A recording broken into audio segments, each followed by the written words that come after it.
my friends, Miss Annie here, and I'm just going to explain some of the tools and tips we use when we are doing handwriting. So the first thing I'm going to talk about is how we use 4 basic lines to help us to form all of our letters and our numbers. So our first line is a big line. Big line. Our next line is a little line. Little line. So we have big line, little line. The next lines we have are big curve and little curve. Big curve and little curve. So I'm going to go over them again. Big line and little line. Big curve and little curve. So what we're going to focus on this week is vertical and horizontal lines. So our vertical line stands up nice and tall. You can make yourself like a vertical line if you stand up tall and put your arms by your ears and you stand up really tight and tall. You're like our vertical line. Let's see if you can do that. Stand up tall like a vertical line. Great. Now you can also make your finger like a vertical line. Hold it up. Vertical. Good. You can make your arm a vertical line as well.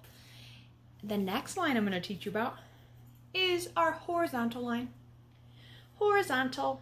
So horizontal means the line lays down. It's almost like if it's tired or sleepy. This is our horizontal line.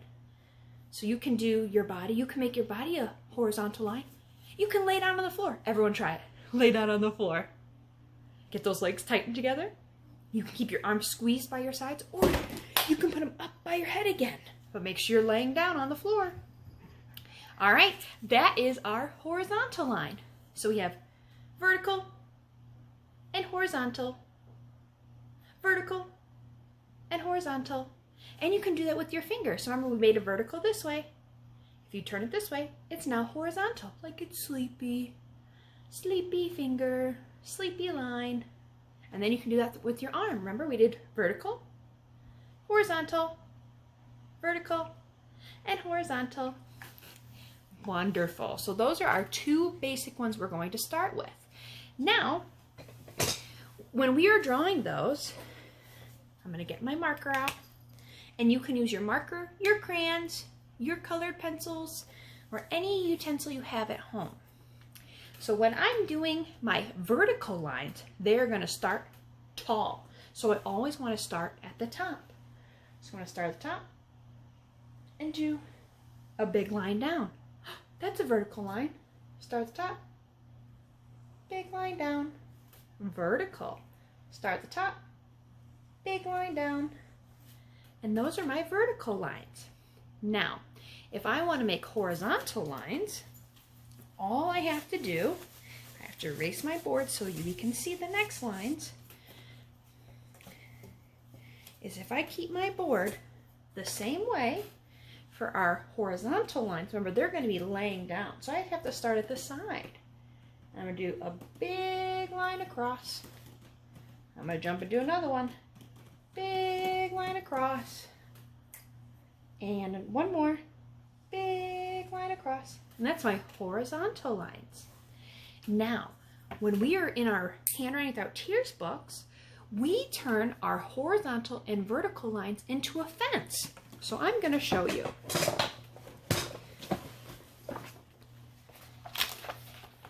So here is just one of the pages for the vertical and horizontal lines.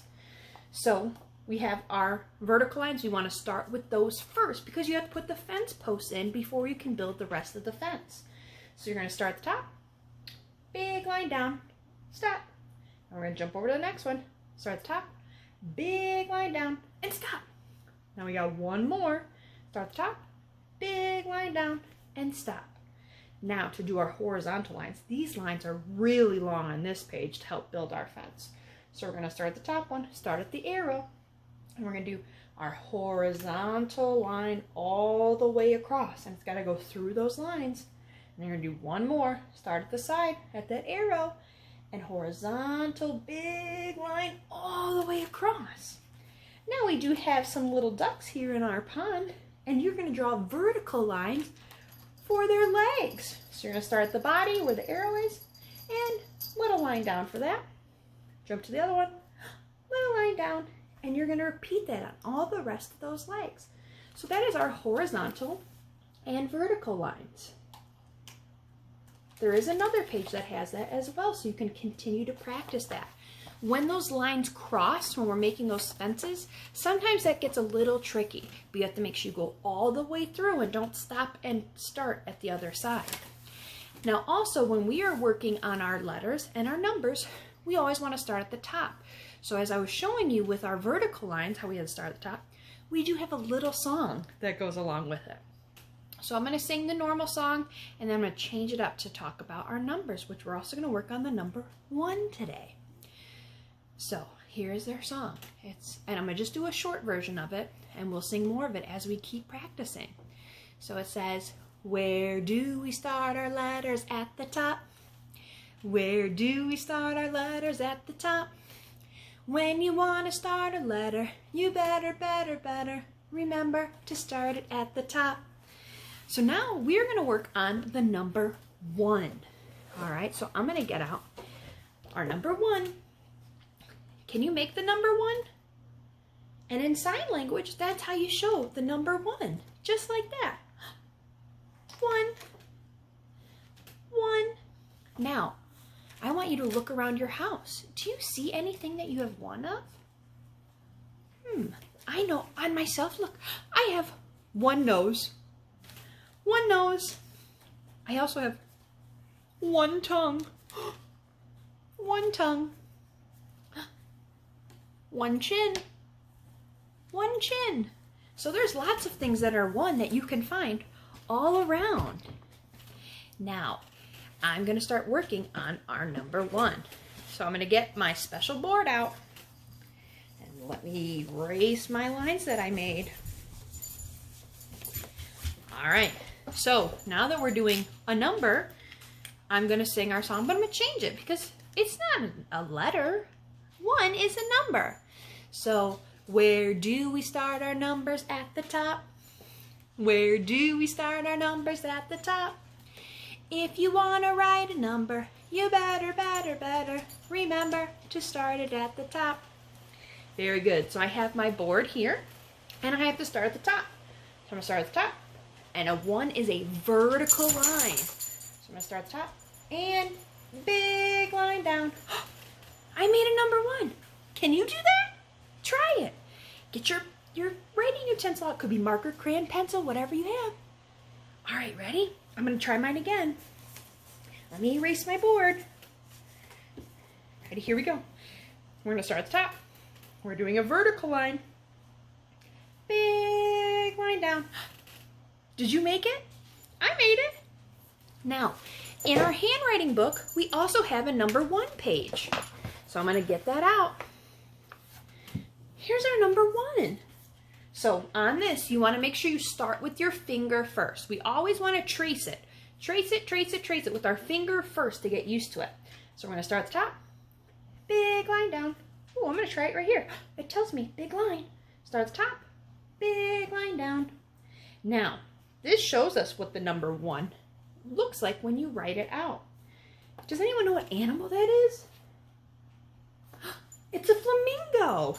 And look, that flamingo, there's how many? Are there 2? Are there 5? No, there's just 1. I'm being silly. Now look at our flamingo. It's balancing on 1 leg. Can you balance on 1 leg? Let's see if you can try. It can get tricky. So lift up 1 leg. You might have to use your arms to help you balance. Now try the other leg. Let's see if you can balance on that leg.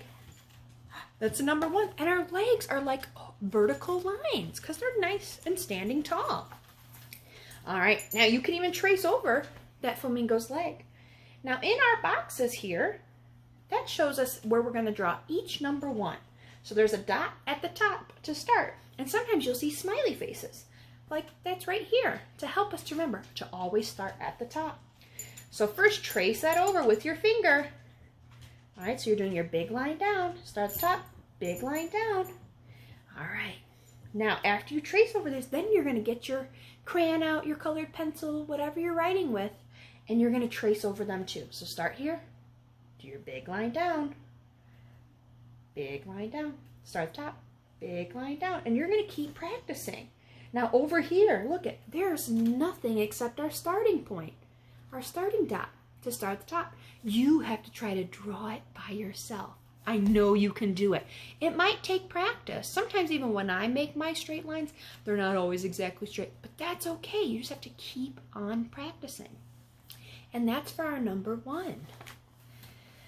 All right, so I'm gonna review what we worked on today.